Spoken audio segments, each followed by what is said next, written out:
మరొక కలం ఈ సినిమా కోసం చాలా అద్భుతమైన పాటల్ని రాసిందండి, పాటల్ని విరచించింది. ఒకసారి గట్టిగా చప్పళ్ళతో నేషనల్ అవార్డు గ్రహీత కాసర్ల శ్యామ్ గారిని స్టేజ్ పైకి సాదరంగా ఆహ్వానిస్తున్నాను. ఒక చరిత్ర సాధించారండి వారు. ఒక మారుమూల ప్రాంతం నుంచి వచ్చి ఈ రోజు నేషనల్ అవార్డు సొంతం చేసుకున్నారు.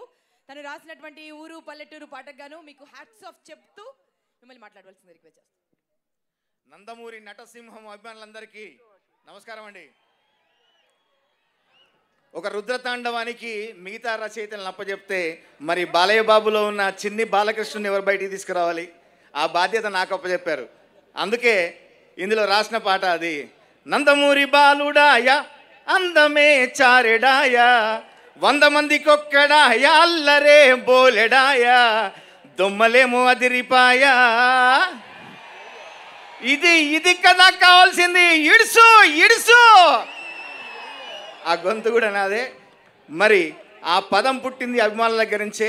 అఖండ సినిమాకి మా తమన్ గారు సంగీతం అందజేస్తే రివ్యూల్లో ఒక అభిమాని చెప్పాడు, ఆ తమన్ బాలయ్య బాబుకు సంగీతం ఇస్తే దొమ్మలు అదిరిపోయినాయండి అని. అక్కడి నుంచే ఈ హుక్ లైన్ పుట్టింది నాకు. ఈ అవకాశం ఇచ్చినందుకు బాలయ్య బాబు గారికి, అట్లాగే మా బోయపాటి గారు.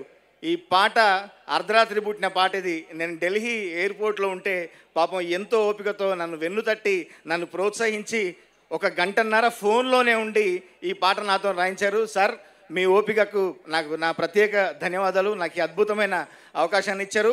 మరొక్కసారి ఈ అఖండ 2 ద్వారా బాలయ్య బాబు రుద్రతాండవాన్ని మనం థియేటర్లో చూద్దాం. అక్కడ వెళ్దాం అందరం. Thank you so much. Thank you so much అండి. దొమ్మలేమో అదిరిపాయ అంటే గుండెలు అదిరిపోవడం.